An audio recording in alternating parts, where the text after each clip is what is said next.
Yo, welcome back to the Audio Theory Podcast. If you're new to the channel, please hit the like button as well as the subscribe button. What's good, Danny? How have you been? I've been good, dude. I'm excited for this episode. Always great catching up with you, but it feels like we have some like real monumental shit happening in hip hop. Most of it probably fake, but hey, it's entertaining. So let's jump in. But besides that, how's life been for you? I want to make sure that people know how you're doing.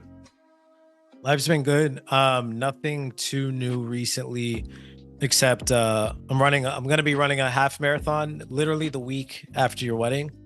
Oh wow, timing wise, awful by the way. Yeah, but this is all my wife's idea. So yo, but side note, bring your running sneakers, bro, because the day that I have you come over as like the groomsman to get ready, like I'm gonna go for a morning run. So okay, we'll work out together. That I need to work out the day of my wedding. Like that's like something like I have to fucking do. So yeah, I'm definitely planning on doing a couple runs. Thankfully it's not like a full marathon because I think that's obviously twice as difficult, if not more, in my opinion. But yeah, it's my wife's idea. Then she you're doing it together? Friends. Yeah, we're doing it together. I'm not gonna stick behind because I'll be damned if I pay to be a part of this and not get a medal because like she's not pacing with me or something. Because like if I'm gonna do this shit and I don't want to, like the least I could do is have a reward of some sort. That just isn't a mental reward. Have you ever? What's the furthest distance you ever ran before? Furthest distance, like 5 or 6 miles. I did it the other day. It felt good. I didn't feel like I wasn't capable of doubling that. So long as I had like a snack or something every few miles. But yeah, that's highly recommend the Nike app, bro. They have some really good plans that shit to like help you. Okay, dope. Yeah, I'll download that. Yeah, especially because they have like guided runs, which at first I was like, bro, I want to listen to music. Like I don't want to hear this fucking random guy in Oregon talking to me. But bro, it's really good, bro, because it makes you like be aware of your body movements, because as you start doing more and more miles, like you're gonna have more aches and pains because naturally your body just doesn't know how like to position your neck or how your arms should. So like it's a good reminder. I don't do it every time, but like every time I want to do like say like an 8-mile run that I've never done before, I'll put the guided run on to ensure that I'm, doing it the right way. Got it. Okay. No, good to know. I mean, I can already say like this is probably gonna be the last time I ever do this shit, just because it's like it requires way too much like just constant discipline to where I'm like I can't be doing this every year because like it's not for another month or so, and like I'm already stressed out about it. So yeah. I would say this. So Gina and I, just so you know, so Gina, I thought that's why I asked, like, it's dope that you're doing with Sarah. So Gina and I, we're not doing like, we didn't sign up for a half marathon, but this Saturday, we are doing the distance of a half marathon together on the beach. So we're doing a half marathon. It's just not like an organized thing, right? Nice. But she wanted to do one as like a bucket list before the wedding. And then I just want to do it because I know how much it does as far as keeping you in shape. So like literally, dude, right? But I'm a little red right now. Like right before this, we just ran 7 miles. I showered, hop on. So, but it's pretty impressive just seeing like, especially her, bro. Like, cause before we started dating, she really wasn't running. So to see her go from like a mile of dying to like 7 miles nonstop is like, that's why running's cool, bro. Like, I feel like sometimes even like lifting weights, like, like you're getting stronger, but sometimes like the workout doesn't even require that. Whereas like running, it's like you can't fake this. Like either you are getting better or you're not. And I kind of like that instant gratification. Yeah. If anything, I'm like more happy to see her stamina. My bad. We're good. If anything, I'm more happy to see her improve her like stamina and everything. Cause like for me, I feel like I'm more athletic than her, at least nowadays. So like getting into 3 miles or whatever, like doing Stairmaster for an hour, like that's always been relatively easy for me. But now she's doing like 3, 4, 5 miles and at a good pace. So it's nice for us to like, I guess, bond over this. Oh, hell yeah, bro. Yeah, it's an excuse to do something together. It's again, worst case scenario, you're a fit couple. Like, bro, there's way worse situations to be in. Do you have a goal in mind? Like, sub 2 hours, hour and a half? Like, what are you trying to be at? I just want to be under the 3 hour mark and get the medal. That's literally it. You're gonna be well, yo, dude. That's dog. You're gonna be well under the 3 mile mark, bro. Like, I mean, 3 hour mark. There's no. Yeah. What's your average pace right now when you did like 6 miles a day? My pace for that was actually 12, but I think I pushed myself too hard. I was running 2 miles prior to that, not the same day, but like a few days before, and then my shins and shit were just hurting. So yeah. So okay, another reason, bro, since you're exactly a month away, right? Essentially, yeah, like a month and a week away. Yeah. So I would highly recommend downloading the app, bro, because like when you do the plan, it takes that into account, right? So if you have like your long run on a Sunday, it'll make sure that your other runs leading up to that long run don't fuck you up, right? Because the worst thing you want to do is when you're doing a long distance run is you still feel that last long run you did in your legs. Like, you need to gap this shit out. So got it. Yeah, I highly recommend it for that reason, bro, because otherwise, yeah, you would think, well, if I need to run 13 miles by this date, then I'll just keep running 10 miles every time. It's like, it doesn't really work that way. So I would just recommend that to you. But good for you. But yeah, dude, if I had to put money on it, worst case scenario, you're gonna do like 2.5 hours. Like, I feel highly confident, bro. Because yeah, I feel like, again, I'm not trying to like demean anyone, but like I just know how, like, I know relatively how fit you are, and like you'll just slowly, even if you're going at a decent pace, I'm pretty confident you'll be like at 2:30, 2:45 without really like dying and stuff.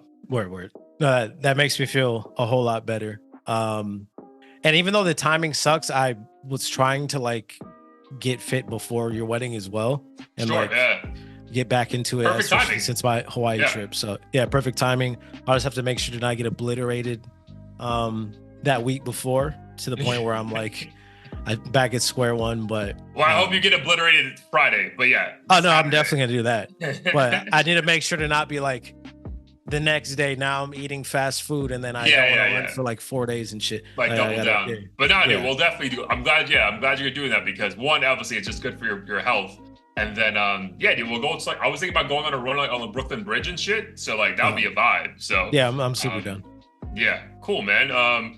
Yeah, for me, dude, we're recording this on March 25th, so I'm exactly a month and a day for my wedding. So just, dude, planning everything. We met with the photographer earlier, just getting everything aligned. But again, the fitness stuff too is super important, obviously. So we're just, I think the running for me, because again, I did the full marathon thing already. I think for me, it's an easy way to stay in shape, right? Like, worst case scenario, bro, if I'm banging out 15, 20 miles a week, like, it's going to be really hard to gain weight, right? So, and I still work out. So, but yeah, man, life is good. But I think the biggest thing, I think we don't want to waste any more time. People listening and watching, episode 172, about to start now, episode 171 up and everywhere. But, bro, I think the biggest thing has to be this We Don't Trust You album drop, the release, the rollout, the subliminals that aren't so subliminal. Like, where do you want to start, bro? Because like, I know where I want to, like,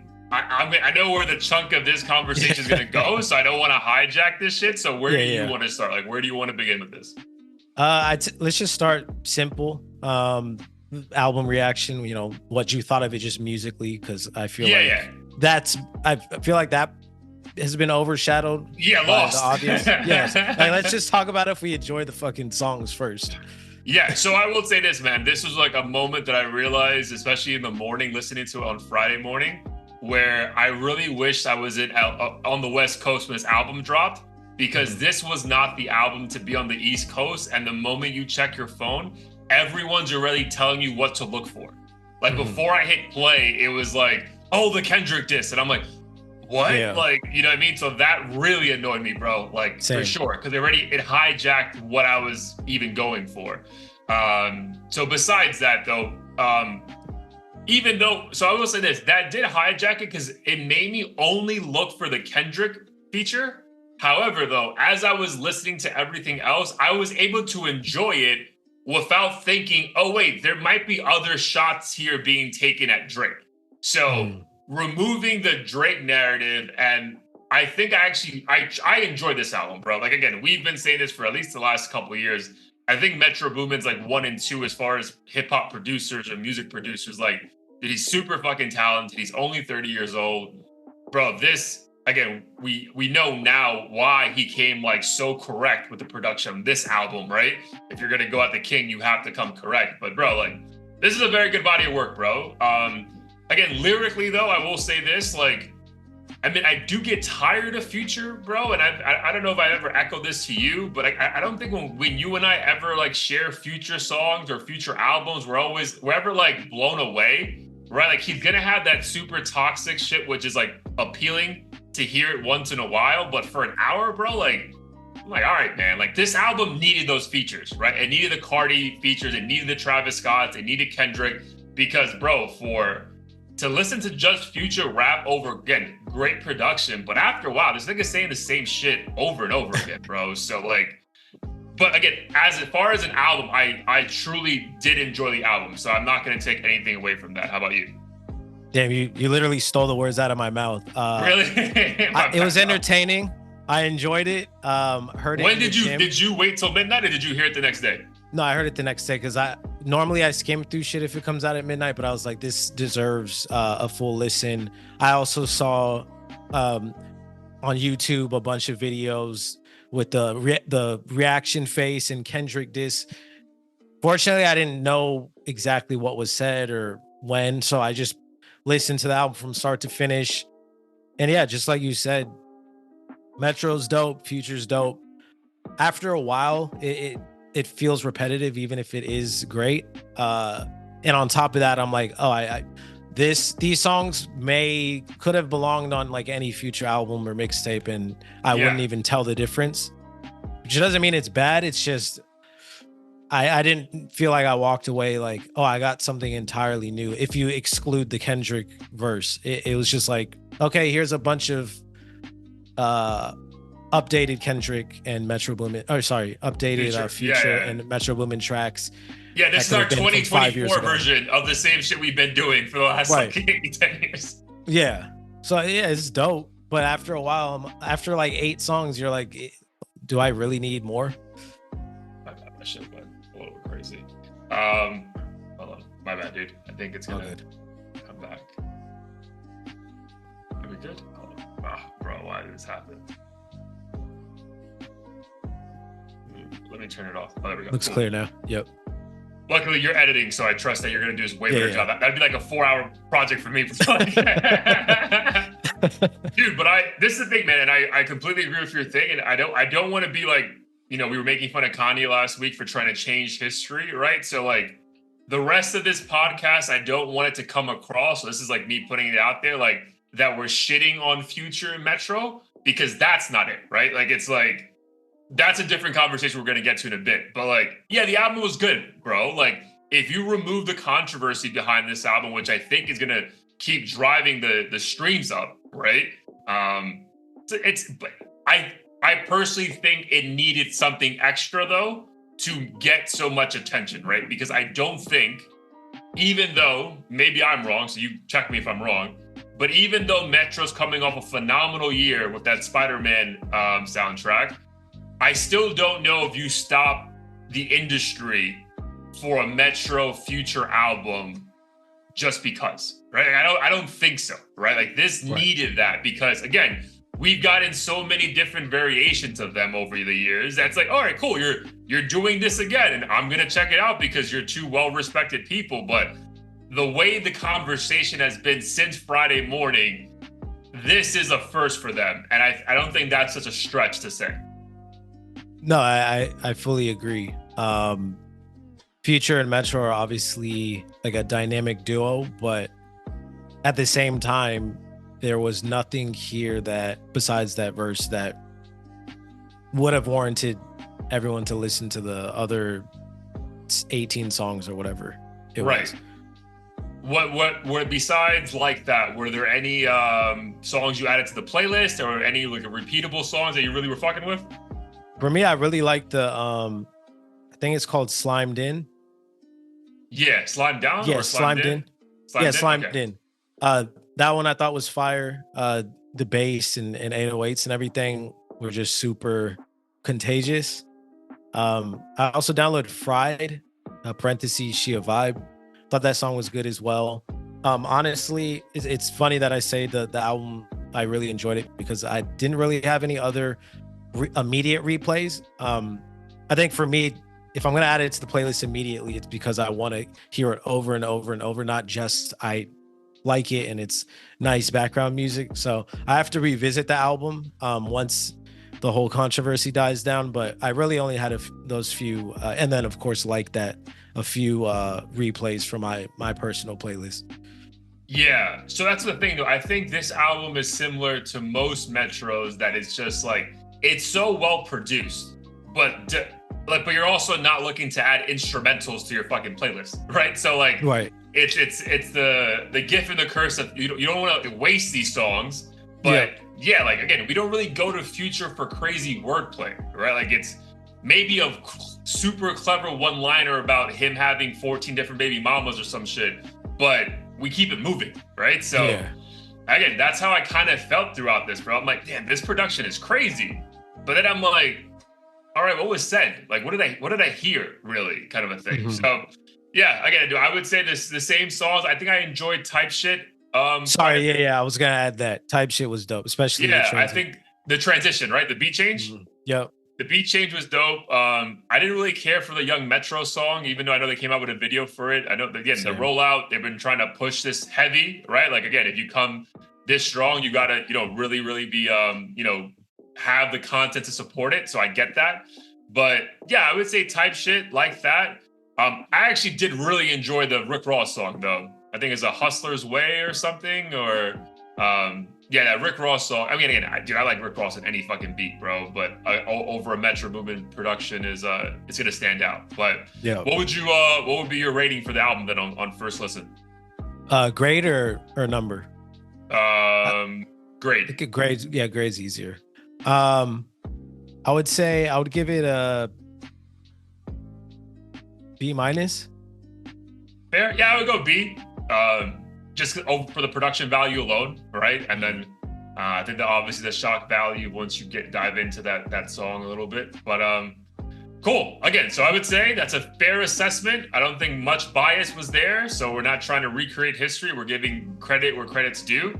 But now the controversy, right? So now let's go into the controversy. The controversy for this album is that apparently right before the album dropped, all these dudes unfollowed Drake. I don't know if you knew about that. So Metro, I heard about it. Yep. Future, Rick Ross, The Weeknd, again, all these dudes, right? And then, but again, I didn't hear that enough. But whatever. Album drops. You find out that Kendrick is taking aim, right? They could say subliminal, but that shit was not subliminal, bro. That shit was very direct in my book, right? So you hear Kendrick taking a shot at Drake and J. Cole. I mean, I personally think this shit is like 95% directed at Drake and some strays to J. Cole just by association, but whatever. That's maybe my bias. But I listened to the diss, bro, and I'm like, okay. Then I'm like, oh, so like Future just let this dude just hop on his shit and just like take aim at his boy. And then I'm like, oh wait, they're not boys anymore? And then all of these other theories just start coming out like crazy. So like, before I jump in like down that rabbit hole, what was your once you started like understanding what was taking place, what was your initial reaction? I think I was in shock. Like in these scenarios, it's kind of hard to know what to believe. Obviously, I know Kendrick and Drake have had tension for like the longest time. So and he was direct. So there's no questioning, again, like you mentioned, who he was speaking about in any of those bars. But I was also as well surprised that Future was kind of involved in this just because, he and Drake seem like they had a tight knit, like at least industry relationship. For years, bro. Like this is a decade worth of content, bro. Like, but the thing is, I was like, maybe Drake obviously knows Metro, like works with 21 Savage and everyone else. Like when you're that big, like you're just gonna work with certain people regardless, unless it's like too far gone. Just like Travis and Kanye and all that.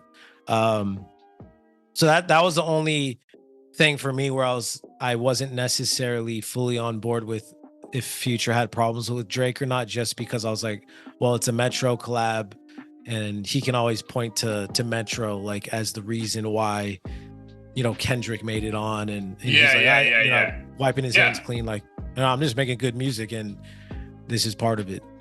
Yeah. But then you start hearing more theories, right? And it starts coming out more that, oh no, like, then you re-listen to the album, and you're like, bro, are these all shots?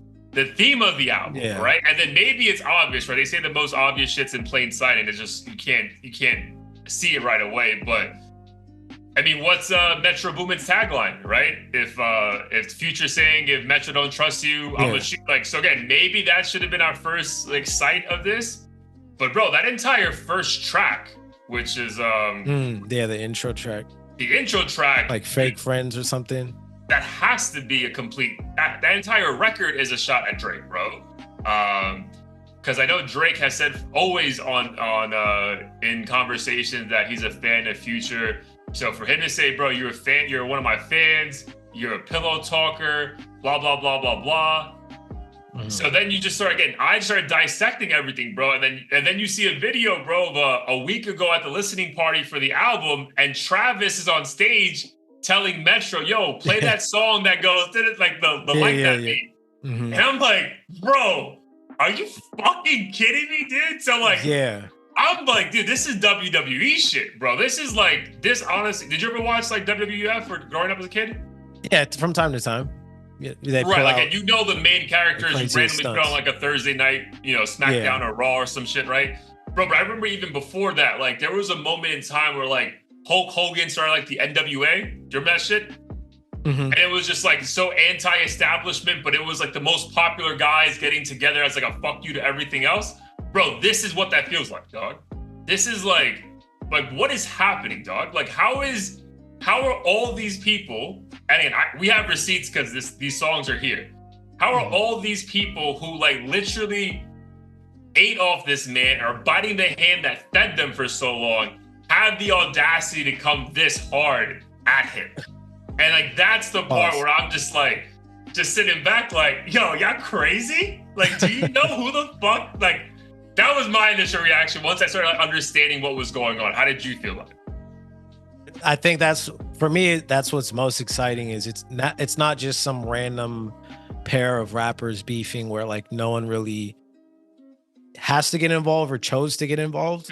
Like now it's like all the heavy hitters in the industry are seemingly like having to choose a side. I don't know how much merit there is to these like unfollows and shit, because that like these things are so like petty and easy to do. Like you never really know. You could interpret it one way or the other. Yeah. But at the same time, it is pretty wild that these guys were so aligned with Drake, and it seems like they're all slowly disappearing from his corner, which makes it, I think it just makes it harder for me to believe, because we haven't seen this really happen ever. And we know they kind of all collaborate with each other. So dude, I don't even know. One of our biggest like disappointments of these last years, like these motherfuckers are all on each other's shit, right? Like these albums sound the same, like up until like 2 months ago. So for us to go to that to this, where there seems to be apparently like a line in the sand of like, you're either on that side or this side, seems pretty crazy, dude. Because this side, bro, everyone seems to beg for a Drake feature. So it just seems so odd to bite that hand. Like, I don't know. That part seems crazy to me, dude.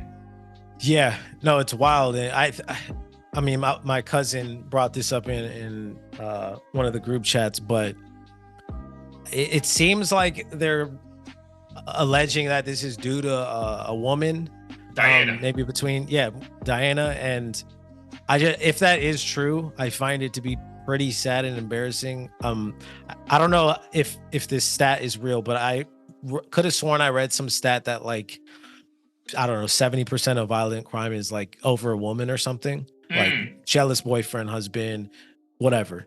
And it's wild to know that these like multimillionaires could be potentially just shattering one, like trying to sabotage someone else's career over like what the joke was a bottle service girl with like 500 credit score. Like you have these multimillionaires arguing over this bitch who like barely passed high school. No, you know, disrespect to no disrespect to GEDs. Which is crazy. Yeah, no, dude, for sure. But that's why, again, so now that all these other theories come out, bro, because if you go back to the For the Dogs album, Future wasn't on it, but I think you and I were just like, bro, they have so many features together. I think we were kind of like relieved. Like, all right, finally, let's have a break of that shit, right? But like, I don't think at any point did either of us think they were beefing. And I thought the What Would Pluto Do was like almost like an homage. Like a homage? Yeah. To him, right? Not like a shot at him, but apparently that song is a diss, bro. Like, I'm like, how did we miss this song? Like, right. No, it's crazy. But then again, I'm like, who has this insider information and how can we be so sure? Like even the What Would Pluto Do thing. Yeah, Vision's always like, perfect in 20. Like, hindsight. Exactly. Yeah. But when that song came out, didn't you think he was basically saying, I would behave the way Future would? Like, 100%. That's it. End of story. No. End of story. Deeper meaning or anything. I'm not thinking he's doing this to Future. Like, bro, exactly. Oh man. So how do you think this is gonna play out? Like, what do you think? Like, so from the Kendrick perspective, right? So let's start there, because again, I think that's all. Again, I could be wrong, but I think the conversation has switched to this whole Civil War mentality of Drake versus the world, as opposed to Drake versus Kendrick and Kendrick versus J. Cole. So just on the actual lyrical back and forth, what do you think do you think we get a Drake directed diss at Kendrick, or is Kendrick going to be amongst a bunch of shots that get fired all involved? I mean, I know J. Cole's kind of like in album mode and dropping these little snippets and everything. So personally, I think if there is going to be a response, I feel like J. Cole might be the next one to get involved. Yeah. Like we've heard too much from Drake. I don't think anyone gives a damn right now, even though they want him to respond. But we've never seen J. Cole in like war mode or anything. And it seems like people were pitting him to be number one. I think he clearly was the standout on first person shooter. So it kind of makes sense for him for this to be his opportunity to showcase his talent, even if he was like 10% of the shots that Kendrick took. Yeah. So how hard do you think he's gonna go at Kendrick then? I mean, I don't think he's gonna get like personal or anything, but I definitely think he's gonna throw jabs of a similar level, like friendly competition. Like I don't think Kendrick was out of line by any means. Like he could have probably said some crazier shit if he really wanted to. I would say similar level to what Kendrick had done. Like in the sense of there's no confusion of who these are directed to, but we're never gonna cross a line where you're like, all right, bro, I really shouldn't bump into this guy in the street, kind of a thing.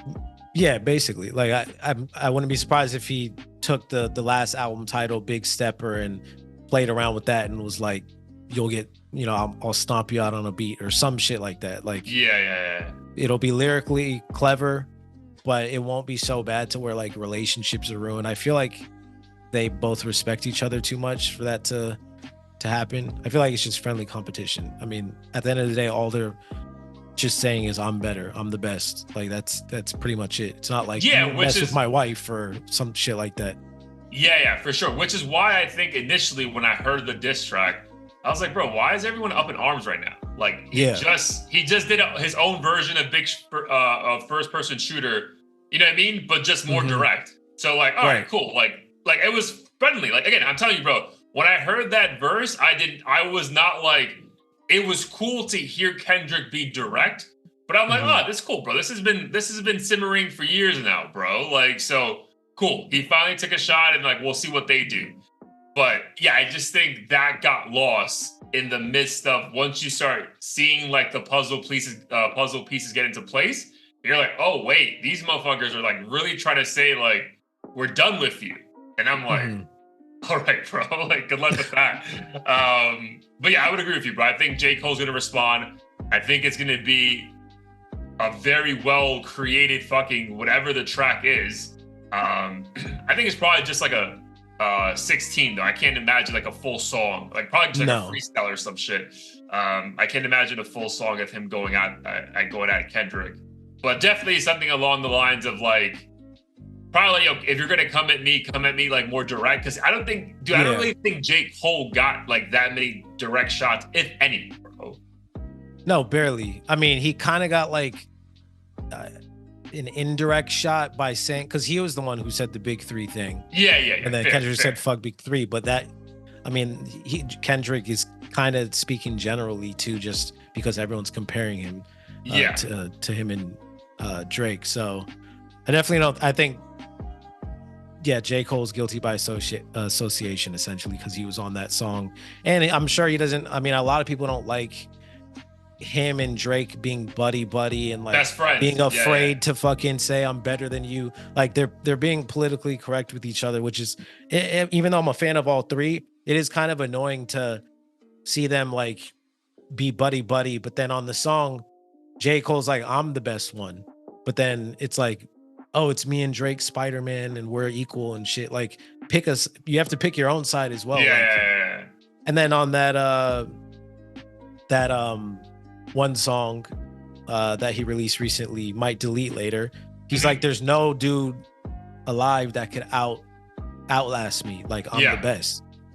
So, but he's never gonna say Drake or Kendrick or anything. I feel like he's almost afraid. He's not gonna say Drake. Go ahead. There's like a unwritten rule. But again, dude, I think they're fucking best friends, bro. Yeah. Like that's the thing, man. Like I really think they're like best friends. So I can see why there's a moment of like pause where you're just like, I'm not gonna. What's the point? Like, to get what 100 more random people on Instagram to say you're the, like, who gives a fuck kind of a thing, right? For the Kendrick bars though, in like that, was there one line that you were like, oh, this is fucking fire? Like, what was your favorite like shot he took? For me, it was the Prince one, because a lot of people didn't catch that. I didn't catch that on first. That's what's crazy, because that was the first thing that like made me want to stop. Really? And I think I texted you right after I heard that, because I mean, he's been comparing himself to Michael Jackson forever. I just appreciate the fact that the bar was clever and something no one else mentioned. Because anyone could be like, oh, he's soft, he's from Canada, whatever, like all the bullshit. Yeah. Stop singing. You're not like all that shit. Yeah. This shit was like so specific to like who he is today. Yeah. Like, not just like the same corny things that people have been saying for years. Yeah. And I think Drake's like kryptonite is just respect within hip hop. Like that's one thing he, no matter how much money he has or how much he sells, he wants the respect that Kendrick has as a lyricist. And Kendrick was basically like, yeah, you might be the more popular go-to choice, but Prince was the real one that like people respected or whatever. It lasted longer. Yeah, it lasted longer. So I thought that bar was just out of control. Out of control, bro. That was it. Because dude, on first listen, I just heard like the big three. It's a big meat, like that line. And I was like, bro, that's cool. Bravo, bro. Like, but then you're like, oh wait, there's more here. Again, I got lost because it wasn't obvious, right? But once you hear it, it's obvious. Like, dude, I think the line right after that about the pet cemeteries, the canines and all the dogs get laid out. I was like, whoa, bro, like this is to the point, So yeah, I would say that. Like now, once you listen to like on second listen, I would say you're for sure. The Prince line is the line, bro. That's like making it very clear, I'm better than you. And then the dog cemetery, like those back and forth, like those double entendres, like that's just like, bro, like, and like your whole cruise sucks. Essentially, bro, like I'll fucking leave them all out if I had to, like lyrically, obviously. Yeah, man, it was very impressive, bro. And again, that beat sounds like some fucking like Ice Cube, fucking, like no Vaseline shit, like just ready to fucking like, whoever is in my way is getting fucking destroyed. For sure. And I think Drake fans should I know there's a lot of people getting angry, saying, "Oh, Kendrick, was on a hiatus. He doesn't drop enough." Blah blah. Drake fans should want this to happen, because if Drake is complacent and nobody's challenging him, he's not gonna make his best music. Like, I would imagine he's gonna want to try harder than he already might be doing right now in order to prove himself. Yeah, this might be the battery in his back that he needed, bro. I think so. Like, I try to go back to put us in this dude 10 years ago when he had the beef with with Meek Mill, right? Like, people could maybe were saying the same things, right? Oh, he dropped So Far Gone, or he dropped Take Care, and like he's maybe getting complacent. And then they try to come at him, and he came back, and there was a new level of respect for him, bro. So hopefully this is that. So, dude, I will give you. So we can segue perfectly and to his response and what we think Drake's response is going to be. Because, bro, as we spoke about, I went to the Drake concert on Saturday. Yeah. And, bro, I'm telling you, man, I was thanking God that the universe lined this shit up perfectly for me. I'm like, yo, this is going to be the most in-demand ticket in the world, bro. So I'll give you a rundown of the show first, and then I'll let you know what I thought as far as the response or lack thereof. So the show was fire. So was Dirk at your show? No, he was not. Okay, so Dirk was the opening act. So he came out to Savages by Future. So I was like, bro, why is he coming out to Future, dog? So then I started thinking yo, is this not a beef? Is this bullshit? Am I crazy kind of a thing? But then apparently the conspiracy, there's some lyrics in that song that are essentially, it's ironic that Future's being is butthurt over the situation. Whatever. But he came out to Future. Lil Durk put on a very good show. It was 30 minutes, but very entertaining. So kudos to him, because I didn't expect to be entertained by him. So kudos to him. And then Drake comes out, bro. And you get Drake for 45 minutes. Bangers, bro. He came out to Marvin's Room, which is, bro, I was like, oh, okay. This is I think he did that for mine. Yeah, high tempo, and it was, dude, fire. And then you get Lil Wayne came out. Dude, Wayne looked great, sounded great. So again, I wasn't even mad about that. They did a couple of songs together, and then when Drake had the stage to himself, the closing act, he did was it Meltdown with Travis? That's when it goes tea time. Yeah. Right. Okay, cool. So he removes the Travis part. It's just tea time, right? And I think we come to the conclusion tea time means he's about to get super violent, essentially, right? Yeah. That's when he on the stage, bro, on the floor, he started playing clips of Princess Diana. And I'm in first person, I'm like, the fuck does this have to do with tea, bro? I'm she's British? I'm like, this is a reach, bro. Why is... But then you realize that the girl's name is Diana, and that's him taking subliminal shots at Future, blah, blah, blah. But dude, the only response that he did was at the end, bro. And he simply said, I think it's going around now on Instagram, where bro, I'm never going to back down from anything. I'll put my chest out, 10 toes down. I'm the realest motherfucker. No nigga out here is ever going to fucking try me. He said that. But again, I appreciate that more than you giving me some bullshit ass freestyle, because these guys came too correct, bro. Dude, Kendrick's had that in the bag since First Person Shooter dropped, right? So that's going on 3-4 months. I mean, the production level alone on Metro Boomin shit was too good that you can't just come out with some bullshit, right? So I appreciate that he took subtle shots. But what was also confusing though, bro, is that for Sicko Mode, he brought out that head figure of Travis. And I was like, is he gonna blow it up? What's he gonna do? But it's almost like he just let the normal set production play itself out as if it was no beef. So I was hoping he had to, right? I think he had to, bro. Yeah, but I was thinking bro, blow that shit up on purpose, make it a fucking scene and shit. But the concert itself, bro, was fire. Regardless of the controversy, it didn't add anything really to the show because again, he didn't really respond. But the show itself, bro, was, dude, we were there it was a 4-hour show, bro. We almost got 2 full hours of Drake. So you really can't be mad at that. For sure. Now I see why they would be beefing over this one chick. But Diana? Yeah. BBL Diana? Yeah, BBL Diana. But then again, I'm like, you can't tell me there's not 1,000 other ones like this in Miami that they could find if they really wanted to.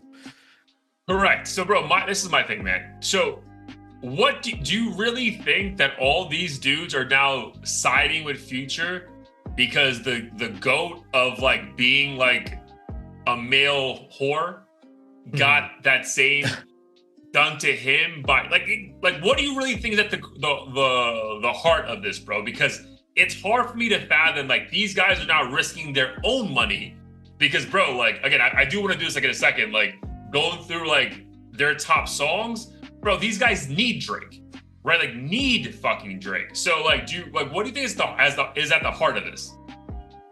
It's a good question. I mean, from what I understood with the Metro thing, it was Drake getting removed from one of the tracks on the Heroes and Villains. Okay. That album. Apparently it was the song with Travis, and Metro just thought Drake didn't need to be on it, like it didn't fit. Okay. And you know, if you're someone like Drake, like you never hear that shit from anybody. So I'm sure Drake felt a type of way. And I think Drake responded to him directly in a different song, basically saying, if I send the verse, you know your ass is gonna take it, basically. Pause. No Diddy is the new yeah, no Diddy's the new popular thing. It does have a nicer ring to it. But yeah, I don't know. I mean, I'm inclined to believe the rumors around women just because that seems like the common denominator in every beef and murder. It's like always, you know, shamefully tied to just some random thought that got. And you think all these dudes would jump into support of Metro and Future because of that? I mean, if they are, I don't think it's because of one woman. I think it would be maybe a bunch of slimy things behind the scenes. At least from what I heard, Drake is known for like messing with other dudes' girls, like a serial homewrecker of sorts. That's true. Again, like, there was always rumors of like him and Kylie, even when like Travis was clearly still with her and shit, right? Mm-hmm. Yeah. And then there's Kim. Apparently DJ Drama confirmed that he like messed with his girl. So I don't know. And it's weird because it seems like in every other aspect, people speak highly of Drake being like down to earth and loyal. Saving these niggas' careers, like right. But then again, is it because I feel like Future's the one these street artists genuinely love, because maybe they like identify with him more and everything and just see him as like the real OG, whereas Drake is like the rich kid down the street who has all the toys and yeah, he's nice and cool to be around, but you're really hanging around him because he can get you hits and open doors for you and shit. Like sometimes I do wonder if that's the case, because in any other world, like they'd be calling him corny and whatever else. But like ask any up and coming street rapper the hardest, you know, killer, and they'll fucking happily do a song with Drake and hang around him and give him clout and stripes and all that shit. Yeah. You mean Drake or Future? Drake. Like I feel like a street dude will collaborate with Drake and let him absorb some of that clout and street credibility just because of who he is. Whereas with Future, I think they like, I would imagine, view him differently just because of his background. Of his background, right? Fair. I do think there's also something to the extent of like, I think this is creating more eyeballs the more people that like, again, bro, this is like a story as old as time, bro. Like when rappers beef in the first place, right? It's like the beef is going to help both their numbers, right? Because you're getting eyeballs that you maybe wouldn't get before, right? Like when was the last time you and I spoke about fucking Nav? But now Nav is in the midst of this conversation because he unfollowed him as well. My thing is like, is the Travis one, bro. Like that one, again, maybe the rumors of him Rolling Loud. What happened to Rolling Loud?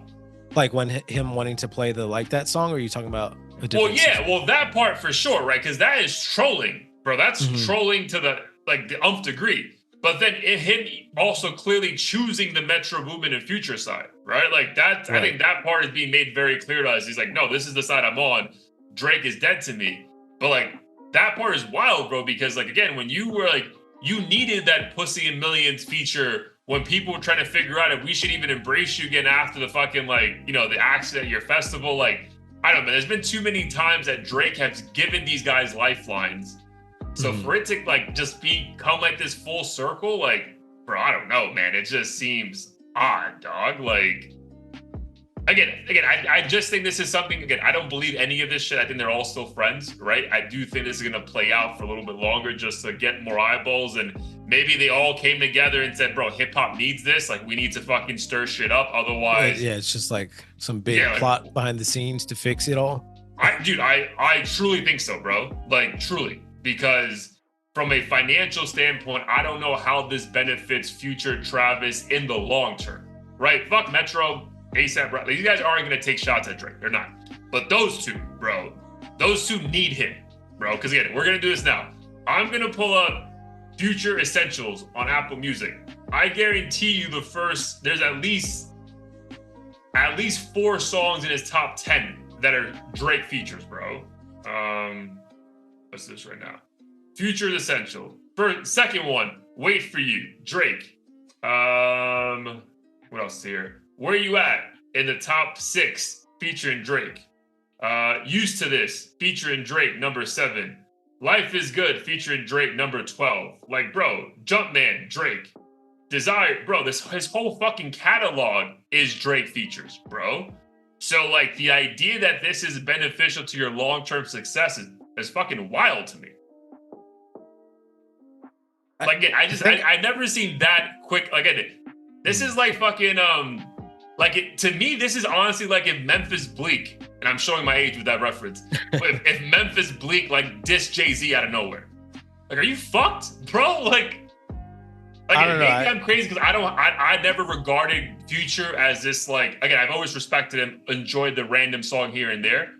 But I don't know, bro. This seems, I'm not trying to compare Future to Memphis Bleak, but like, there's just certain people, bro, like, if they've been feeding you for so long, you don't bite that hand, dog. You just, all right, maybe you have a disagreement and you just go like, all right, let me just step away. But like, these maneuvers seem fucking sus. I would disagree only because I feel like Future, you were talking about Future and Travis, correct? Correct. I feel like at this point in time, both of them are forces of their own. Similar in the way that I would see like Playboi Carti. Like, sure, if Playboi Carti and Drake link, like, it's gonna take over, but separately, I feel like their fan bases are still, even though there's overlap, I still feel like each of them kind of have their niche hardcore fan base that could care less, like, if they link if they're with fucking with Drake or not. Yeah. And I feel like Drake, as much as he aligns with people and gives them hits, I feel like he also kind of relies on the audiences of those people, whether it's like a Yeet or Yachty or whoever, to like stay somewhat relevant. I feel like he still has technically needed other people to remain relevant in some ways. Even if he's putting in like 80% of the star power into and everything, he's like still absorbing the cool factor of a lot of these people. He gets a cool cosign. Yeah. Right. So do you think this is going to hurt? So this current situation right now, who do you think? So how do you think it plays out? Like, who do you think wins? Who do you think this hurts more? Like, what are your thoughts on that? I feel like it hurts Drake more if there's no response of some sort.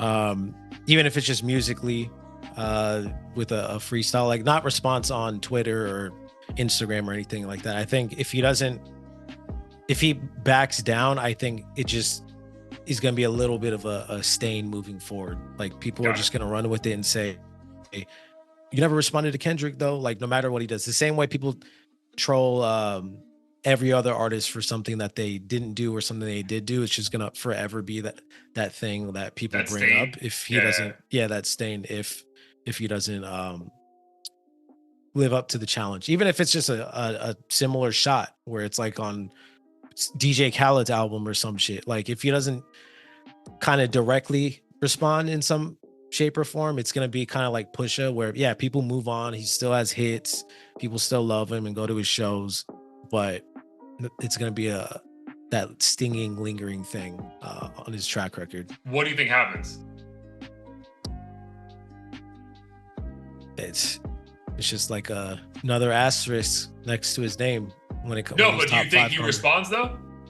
Oh, what do I think actually happens? Yeah. I feel like he has to.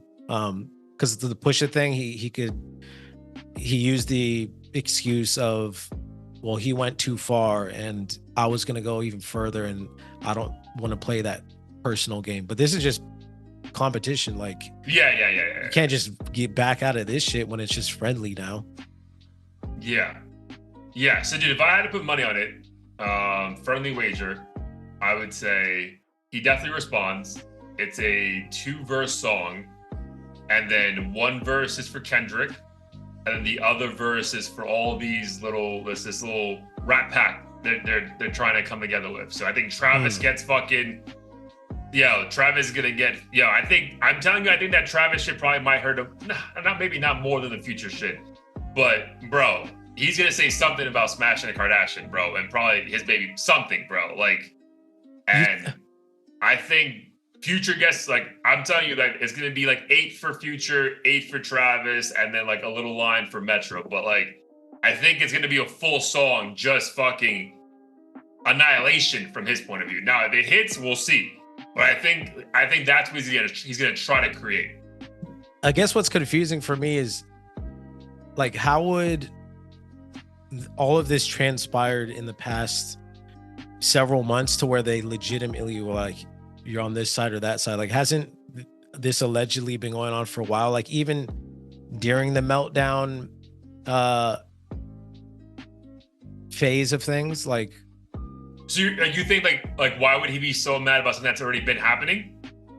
No, like, so if this whole Future, if it's all over a girl or whatever, and Future and Drake have not been aligning on things for quite some time. I mean, at that time, Travis was working with Future on stuff, but Travis was also, doing Meltdown with Drake. Yeah. And it seemed like at that time there was absolutely no bad blood. None. When now, people are thinking that, suddenly they just cut ties as if they had a deadline on making a decision or something. I guess I'm confused, like, how this would have all just happened. Was the fucking deadline. You have to decide by that day. And like submit your vote and pick a side. Like, I think that's what's confusing to me. Like, is it really real then? Because you think Drake wouldn't have fucked with Travis 5 months ago or vice versa if that were the case. I guess that's what I'm confused about. Yeah, no, for sure. I think the only reason why I'm leaning towards that's the response we're going to get, because I think it changes. If I'm Drake, like, maybe this, like, maybe it's odd, like, this nigga hasn't been responding to my messages for a while or something, but maybe you don't think much of it. I think when it's this public and, like, it's clear that people are trolling you, bro, like, baiting you to do some shit, I think that's when he's like, oh, bro, no, you can't. Like, I think about, like, the fucking, the clip from, like, Denzel in Training Day.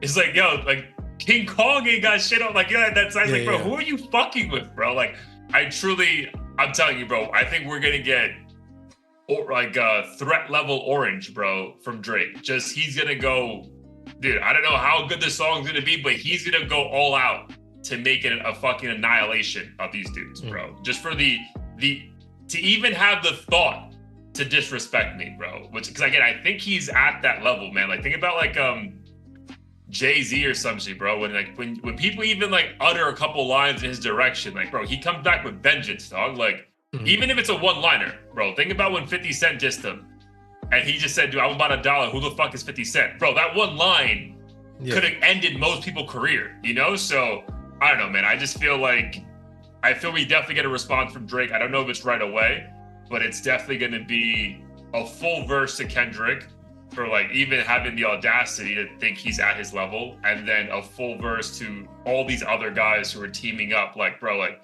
it has to be along the lines like, bro, I made you. Even though, again, I actually, like, I get your point. Like, they do have separate fans, even though there is an overlap at times. I get what you're saying, though.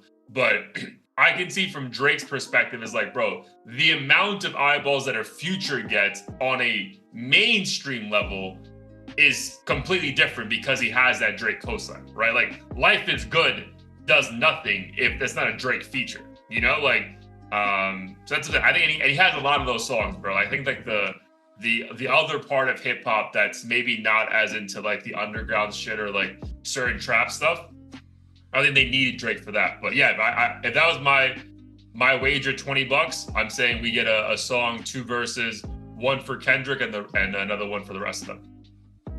How much of an influence do you think people like you and I on the internet, or even just random tweeters, have on whether or not Drake or J. Cole or any of these guys want to respond or feel like they need to respond?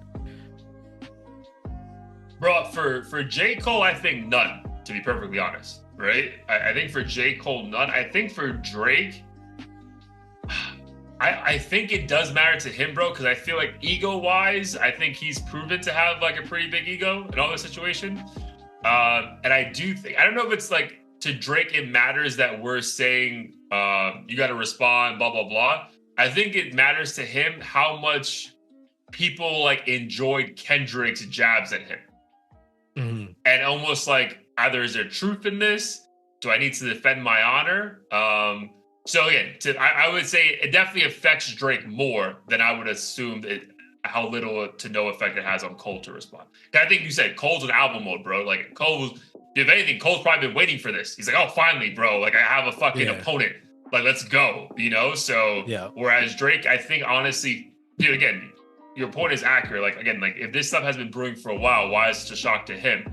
But it does feel from afar that Drake was blindsided by this, like the way it happened. So I think that nature of it may hurt more, at least hurt the ego. And that's why I keep saying, like, bro, like if I'm him, I'm like, the audacity, bro. Like, how the fuck do you even think you're capable of doing this? And I'm gonna tell you why you should have not done this. And so I do think Drake is more moved by the public, but only from the standpoint, like, all right, if you're going to make it public, now I really need to come at you in a fucking super aggressive way. Yeah. I mean, I hope he comes back with a fire track because thus far, I mean, his opponents were kind of on the outskirts. Like they weren't necessarily considered tier 1 rappers by like the masses, at least. Well, Meek was that though, right? Like he was that at the time. At the time, in hindsight, bro, like clearly he's lost his fucking mind. But even like 4 years ago, he was. I think at the time of that beef, I think people were surprised how well Drake did it, right? Because I don't think we thought it'd be that. Like, bro, that shit ended up being like 50 Cent versus Ja Rule and shit, and we're like, oh wow, I didn't see that coming. Yeah, but I also feel like, even then, I don't think Meek Mill is considered like that guy that nobody would ever want to go up against because like they're just playing with the GOAT. Like I don't even think anyone considered Meek a GOAT at any point. They like he was well respected, the up and coming guy, right? Like those exactly. Yeah, for sure. But whereas Kendrick is like a lethal weapon, basically, in a lot of people's minds. Yeah, bro. I think what the great part about that verse, like that, is like you can hear the sinister joy in him. You know what I mean? Like, like, bro, like, yo, the sinister joy is just like, bro, let's go, bro. I'm ready. Like, yo, one take, bro. Like, I've been waiting for this shit. Yeah, it's so sinister, and like, even with Pusha, like, you could tell they're not even taking themselves too seriously, and they're like, it's like, I don't know, Goku or Vegeta being like, this is Super Saiyan level 1. I could go to 2, 3, 4, 5 if you really want to, but this isn't even my full capacity.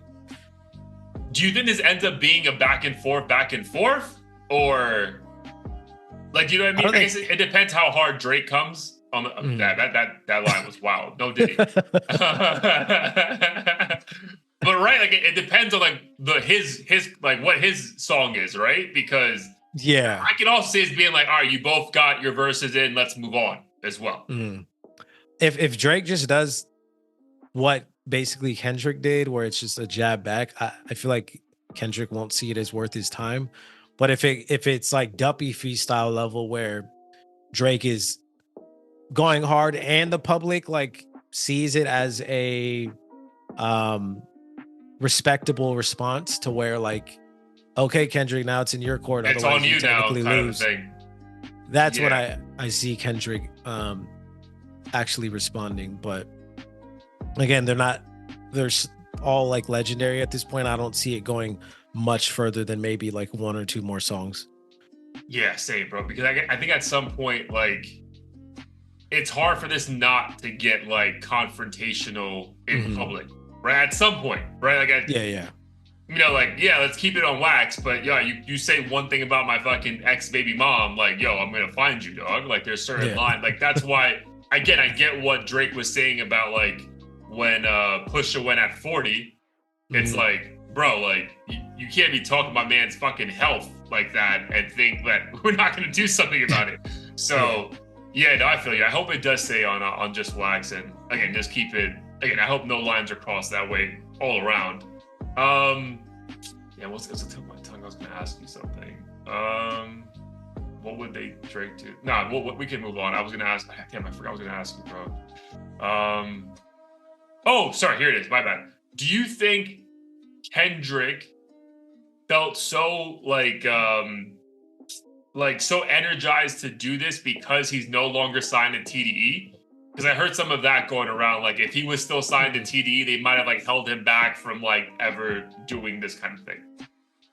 I think that's part of it. I'm sure he could have easily taken more direct shots earlier. And I also heard that's a big reason why he would release albums only every so often was because of TDE.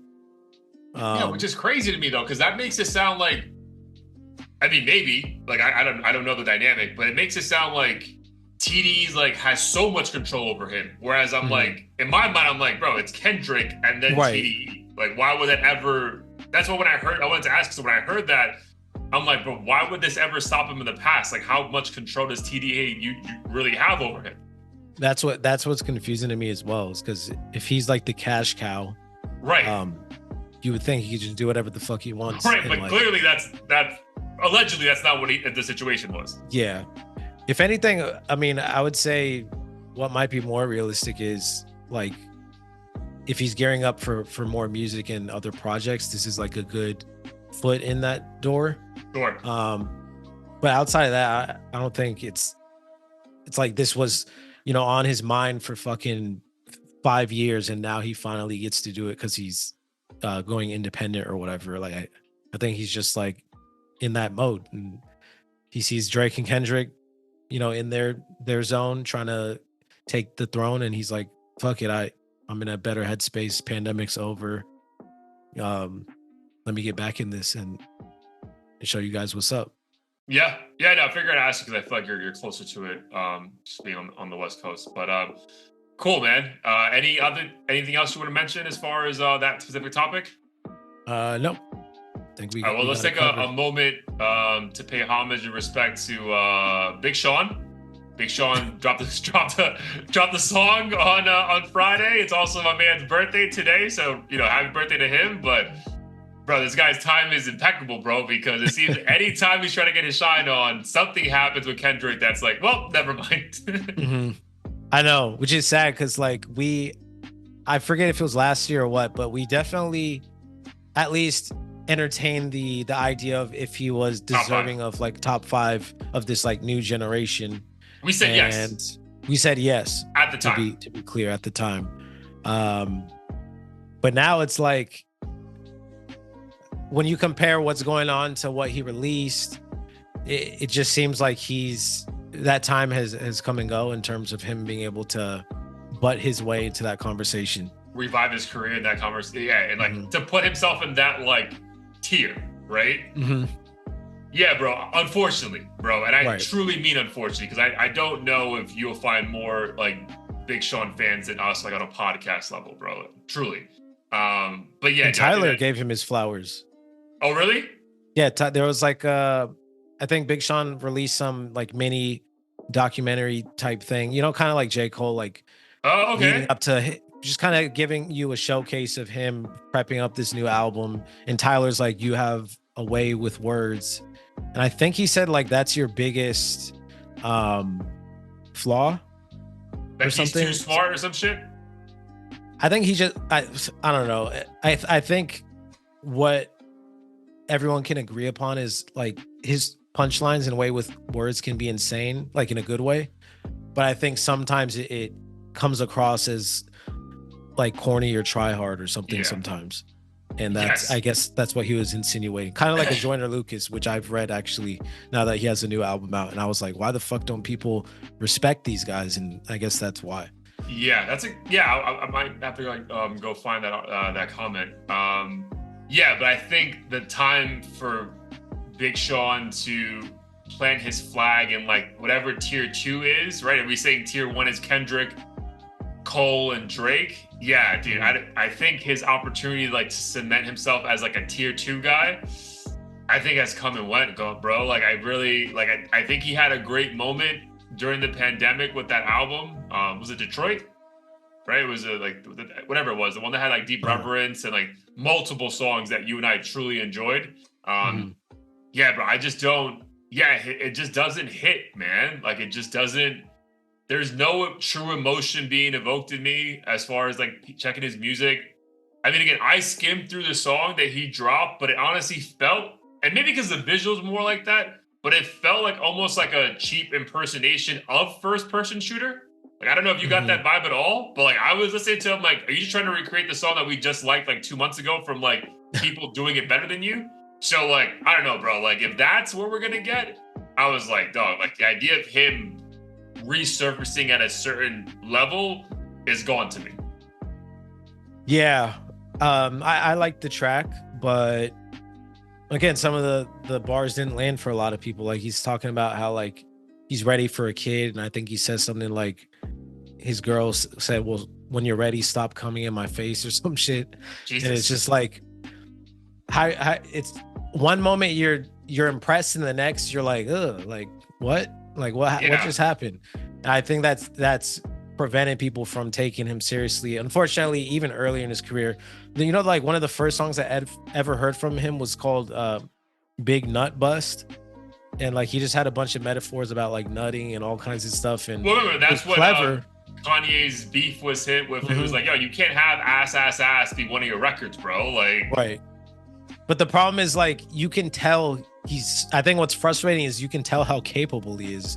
Yeah. Like even if it's a corny commercial song, it still takes effort to put those bars together and have it be clever. It's just the wrong kind of clever.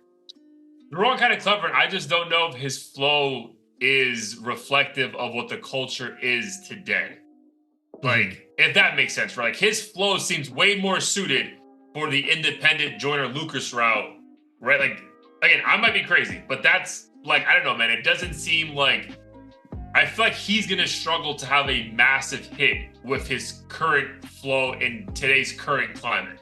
Like, I just don't think that's what people are listening to right now, bro. Like, and we're used to Big Sean having these fucking anthems and hits and I Don't Fuck With You and, you know, Asset. Like, you know, he had moments, bro, and I just don't really ever see that happening for him again, unfortunately. Like, I was actually talking with my boy about this yesterday, but like it seems like people respect 2 Chainz, who kind of has a similar what someone would regard as cringy bars here and there, but for some reason it works for him. I don't know if it's his voice and just the fact that he's like a big dude and naturally you don't take it seriously, whereas Big Sean's like smaller stature, kind of a higher pitched voice, and like you said, a kind of outdated flow where people, does it just come across differently because of something as surface level as that, like the voice and the way it's delivered? Like it might be that simple. I mean, I don't really know how many people are fucking with 2 Chainz right now in general as well, because that 2 Chainz and Lil Wayne album did nothing. But I know what you mean though. He gets way more of a pass, and we kind of like let him live off his past success more. Whereas with Big Sean, like I feel like Big Sean's trying to tell you I'm at that tier. Whereas I don't think 2 Chainz ever really is. I feel like 2 Chainz ever since he signed to like Good Life was just like, bro, I'm appreciative of being in this circle of like the conversation. Whereas I feel like Big Sean has moments where he's like, no, I'm as good as Drake. It's like, bro, no, stop. we're not doing this again, bro, at all. Especially now. Yeah, I feel that. Yeah, unfortunately, I think he just got off to a bad start, and now it's like you can see the growth. There's definitely more substance in his music and everything. I think he's improved immensely, but I think that ship has kind of sailed, unfortunately, and I don't know. It's one of those things where he's respected and appreciated, I think, mostly, but at the same time, I don't think there's really a body of work or even song that really defines his career in a positive way. Like, I feel like I Don't Fuck With You might be like top 3 biggest song he has, but but it's not really something people are gonna be like, oh, that makes you a tier 1 rapper. No, not at all. Right. I Don't Fuck With You. I mean, dude, for me, Do It is number 1. Mm-hmm. Like, but again, if we're saying your number 1 track is from your first ever album that came out in 2011, that's a problem, bro. Like, that's a problem. So, no, man. I feel for him. Again, I still stand by what we said 3 years ago. At that time, I felt like the idea of putting him in top 5 hip hop wasn't insane. But again, for whatever reason, over the last 3 or 4 years, it just hasn't worked out that way, bro. Like, but again, dude, he just dropped a very good album 3 years ago, so it's not like he's incapable. I just think the current version of him isn't going to be what he thinks it is. That's all. But dude, maybe he can reimagine himself and rebrand himself a little bit. I mean, people's flows change all the time. I think it's harder for us now because like it'd be weird if his next album had a completely different flow. Like, I feel like it's like little by little you start changing it. But I think he's still rapping the same way he did 10 years ago. And I think that's why people are like, bro, like, you're not even trying to evolve, even though, like you said, he is lyrically, but just the way you hear it, bro, that matters too. And it's just like, all right, bro, you're saying the same shit, even though he's not. Yeah, 100%. Cool, bro. Good episode, man. Again, I don't think our biases came through that much. Maybe mine did a little bit, I'm not gonna lie, but it's fine. But yeah, I think we're both just very excited to see how this plays out. Obviously, I think we're both like zero violence, right? Keep this shit on Instagram, keep this shit on albums and music and Twitter, because I think as a content, it's fucking phenomenal, bro. This is very much like WWE. Like, it's fake, maybe it's not fake, but like at least you're being entertained. For sure. And I think people should also just be fully aware of the fact that it's all subjective at the end of the day. I think people just relate, whichever artist they relate to more and listen to more often, they probably gonna side with that person.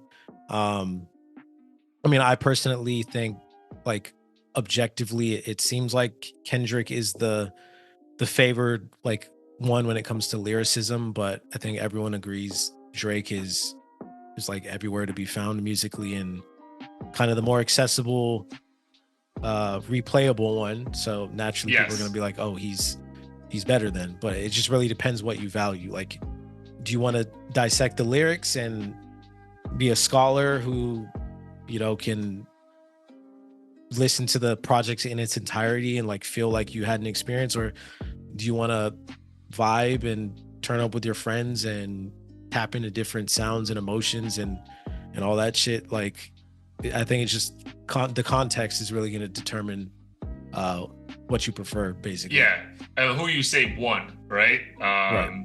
Yeah, but again, 2 very different artists, bro. Like, realistically, and again, you can say the same thing about Drake. But realistically, have you gone to many songs since Big Step or Mr. Morale since it dropped? Honestly, just a couple.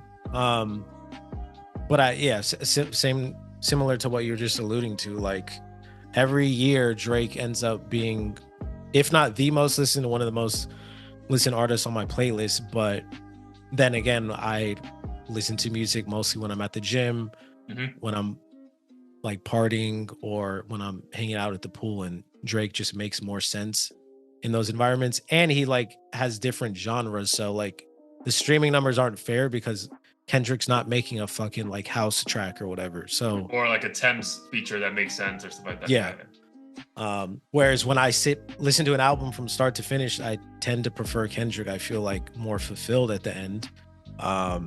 And seems like he's the only one of the three that has like a unanimous classic album. Some people say it's multiple, whereas J. Cole and Drake, people are questioning if they even have classics. But again, it just matters, like, what do you prefer? It's as simple as that. Yeah, I agree. But again, I just hope it just stays on wax. And then it gets silly, because that's the last thing I hope that happens. But yeah, cool, bro. Great episode 172 about to wrap up. Heat of the week, though, cannot leave you without some heat. So what's a song you want to add to the playlist, my boy? Honestly, I would say I listened to the Joyner Lucas song "Put Me On" the most this past few days, besides the Kendrick verse. I would say for those listening who may be hesitant, just because he's like super rapidy rap, lyrical. Of all the songs on the album, I think that was like the most accessible. I love the beat because it's like jazzy, but has a trap bass behind it, and I think is more like Drake-esque in a way. I think anyone who likes the modern hip hop coming out would appreciate that song a lot. And again, he's not like trying hard to be preachy or say he's like the hardest out or anything like that. It's just like bars, but definitely a dope flow and beat. Is it what song is that? Is it the one you sent me? Yeah. Okay. Yep. All right, that Joyner. You said there's a lot of references like DMX, and DMX actually has a feature on that album, right? Yeah, DMX has a feature on that album, which I was surprised. Like Joyner has some sort of cheat code where he's just working with all of the greats out, like whether that's everyone from like Future to Conway to DMX, NBA Youngboy's on this as well, which is a dope song. Which is so interesting, bro. You got Twista, but again, I think he just doesn't. I think he comes across as a tryhard to some people, and that just turns off people for whatever reason. Put Me On, right? Yeah, Put Me On. All right, bet. I gotta listen to that album fully, and then it should just overwhelm me with the fucking over the weekend. But cool. Put Me On, Joyner. Always been a Joyner fan. I mean, I wouldn't say fan, but like respect, right? Like I never go. Whereas I think I may have been like slightly disrespectful to like Larry June in the past or something. Like I would never go that route with Joyner, because I feel like I will be way more inclined to listen to that version of the independent artist than like a Larry June, because it's just like so specific. I would prefer like a rapidy rap kind of guy. Dude, but for me, it's Drake, Lil Wayne, Miss Me.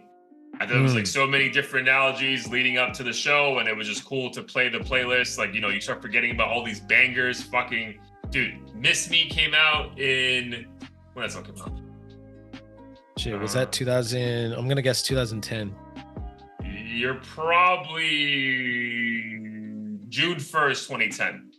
Good job. Nice. It was June 10, 2010 was my junior year going into senior year of college. So I was outside, bro, 21 in Miami, bro. That's all people were playing. But, and again, even though this album definitely will never go down as one of his classic albums, bro, that shit has some hits, dog. And this is one of them, bro. Yep. Miss Me is a phenomenal song, bro. And I thought it was just so like, perfect timing.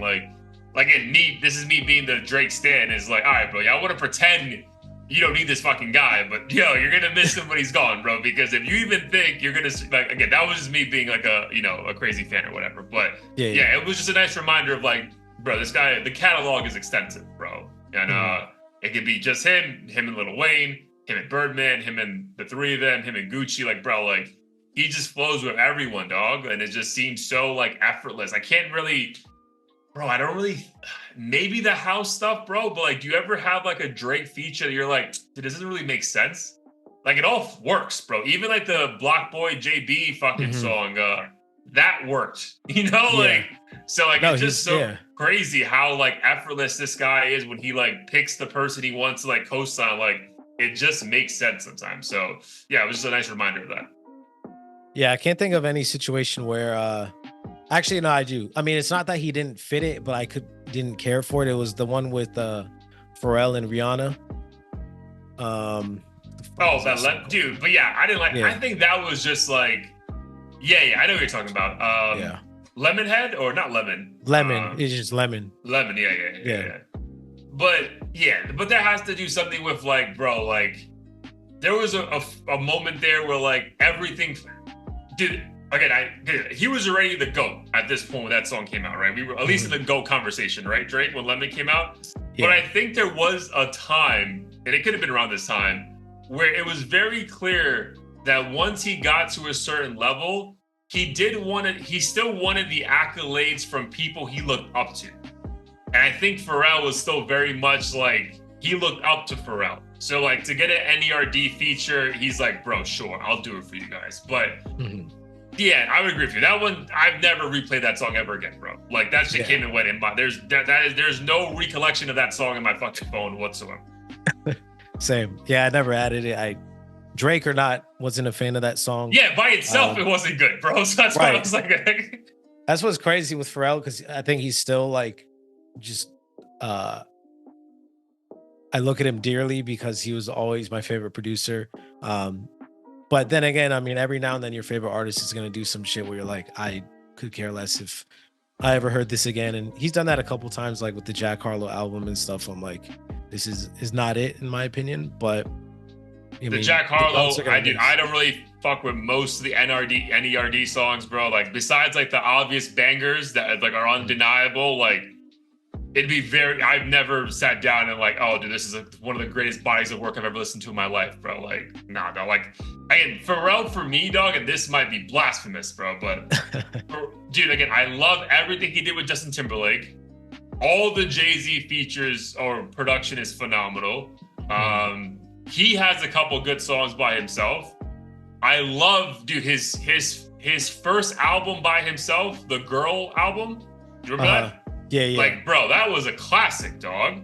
But like, there's a lot of moments in Pharrell's catalog. You're like, bro, what was happening here? Bro, like, what was this time in your life, bro? Because, and again, I know he gets a pass because he's so artistic, bro, and he's a genius in every single way. He's also been doing this shit since he's 16, and now he's what, mid 50s or early 50s, bro? Like, so again, bro, like, yeah, you have a long enough career, you're gonna have some duds, right? Michael Jordan had bad basketball games, but there's definitely times with Pharrell, like out of those GOAT producers, that I'm like, bro, what was this, bro? Because this was a time you and I were not eye to eye on like what I thought good music was. Yeah, he's. I feel like you're gonna get that with every like eclectic, like out there experimental guy. Yeah, because like when you're experimenting that much, it's bound to happen. Correct, because that's a great take, bro. Because out of those GOATs, right? We say who? Him, Timbaland, Swiss Beats, Kanye, throw Hit Boy or Metro in, whatever. But out of those like 5 or 6 guys, he's the most eclectic by a mile. Like, you know, obviously Kanye's weird, but as his core, it's still like R&B, gospel, hip hop. He stays in that box.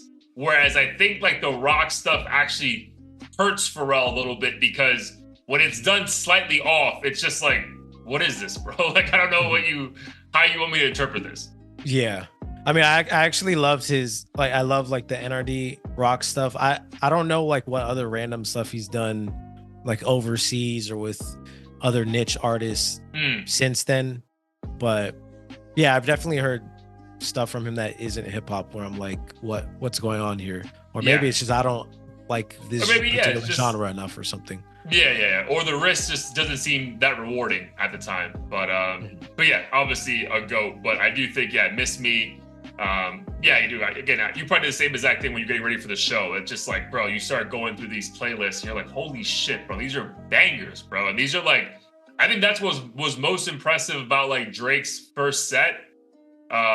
Is like, yo, he's really not playing you the hits, but these are hits. You know, like these are songs that everyone is singing to, but like probably didn't get the mass appeal. But these are fucking legendary tracks. So yeah, so it's just super impressive, man. So Miss Me was definitely one of those songs. Had to add it to the wedding playlist too. Nice.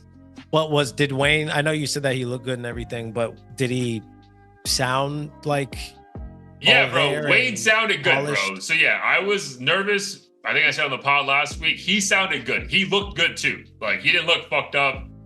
He was moving around good. It was like a 25 and maybe 30-minute set. 2 songs with Drake and just left, right? It wasn't overwhelming, but it was definitely very clear, like, yo, we're gonna give you your moment to shine alone because you deserve that. You're the GOAT. If it wasn't for me, if it wasn't for you, I wouldn't be here, kind of a thing from Drake. So that was cool. But yeah, it was great, dude. I think he did a Millie. He didn't do Fireman, which really wanted, but he did all the hits, bro. He did a couple, he did I'm Single, which everyone loved. Yeah, dude, it was just bangers, bro. And then Drake ended the show with dude, was it Heartbreak? Like Fuck My Ex? Or a Heartbreak song? Damn. You know I know which one you're talking about, but yeah. Yeah, so he ended it with that one, bro, and people lost their fucking You minds. broke my heart. You broke my bro. People You would think that song has 5 Grammys by itself, bro, because people were like, yo, again, he just knows what he's doing, bro, because that set list was tremendous, bro, tremendous. So, I'm glad I got that one off my bucket list, bro, regardless of the beef and all this shit or not. Like, it was a great time to go see Drake as a reminder of, like, wow, this has been going on for, 17 years now? And it's wild how many hits he has. Yeah.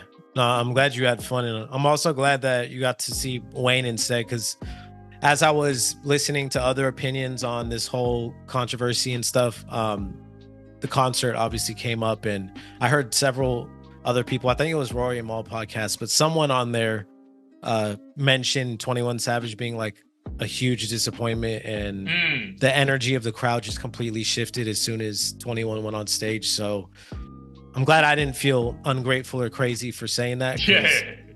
I'm telling you, his performance was super lackluster. I think there's also something to Wayne, bro, that it being in like the Miami, Fort Lauderdale area, bro, like these guys like lived here for like, it's like home for them, bro. Like even Drake had like a 5-minute rant, like, yo, the moment he got money, the first condo he bought was in Miami. Like he's like, so like, it very much felt like a homecoming for both of them. So that's probably why the crowd was also wild. Again, though, bro, this is my beef, and I think we said before, dog, surrounded by kids. Like, surrounded by kids, bro. Like, it's almost uncomfortable to even look at, like, any female, because just you're like, bro, like, I don't know, how old do you, like, it's just, I was like, bro, like, I'm assuming everyone there is 16. So I just kept my head down, and because it's like, bro, like, these were little fucking kids everywhere, dog. So yeah, that was interesting. I always feel corny as hell when I go to these concerts, because I look left and right and I'm like, this is probably the motherfucker I'm arguing with on YouTube. Well, I'm assuming it's some like, I don't know, 34-year-old dude who's trying to like sun me or something. Yep. And then I'm like, it's probably some little fucking dweeb like this who's yelling at me over like streams and stuff. Yeah, like show me your numbers. Yeah. Right. But yeah, no, it was. But yeah, sick. Overall energy was great. And it was a long show, bro. I appreciate getting your money worth, bro. Sometimes you do this. These guys come on late, leave early, and you're like, bro, what the fuck? Like, dude, like I spent money for this. So it was cool that, dude, it was midnight and they were still going. And I was like, oh, okay, cool. This is not going to be like, well, sorry, we have to leave. Yeah, the fire department. Yeah. So it was cool. I can't imagine the Sunday show was that long, because this was a long fucking show. But yeah, no complaints, man. Cool, bro. Great episode. Glad we caught up. Let the people know where they can find us. Let's get out of here. Yes, sir. Catch us at audio-theory.com. New episode every week on all platforms. We got the Spotify and Apple Music playlists on the site, so please be sure to check out the Heat of the Week selection.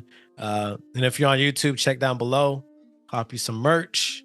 Otherwise, please like, subscribe, donate. I got a wedding to pay support for, the channel.